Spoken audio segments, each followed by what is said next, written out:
ஒரு வறட்சி. ஏன் நிறைய பேருக்கு ஒரு சமாதானம் இல்லாம இருக்குது? ஏன் மனசுக்குள்ள ஏதோ ஒரு வறட்சி இருக்குதுன்னா, யூ ஆர் இன் ஆரான்.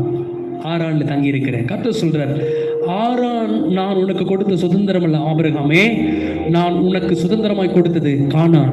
நீ அந்த கானானை சுதந்திரிக்க வேண்டும் என்றால் நீ ஆரானை விட்டு புறப்பட்டு வர வேண்டும். அந்த ஆரானின் அனுபவத்தை விட்டு நீ எழும்ப வேண்டும். அந்த அறக்குறை ஜபத்திலிருந்து எழுப்பி வரணும். அந்த அறக்குறை பரிசுத்தத்திலிருந்து எழுப்பி வரணும். அந்த அறக்குறை ரட்சிப்பிலிருந்து எழுப்பி வரணும். உனக்கென்று நான் சுதந்திரமாய் கானானை வைத்திருக்கிறேன். எழும்பு. என்ன சார் பண்ணணும்? ஆரானை விட்டு எழும்பணும். என்ன பண்ணணும்? தினந்தோறும் ஆண்டவரோடு கூட உறவு கொள்ளணும்.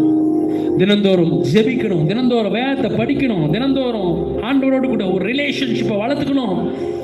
ஆரானில் இருந்து எழும்பு. லட்சக்கணக்கான விசுவாசின் நிலைமை இதுதான்.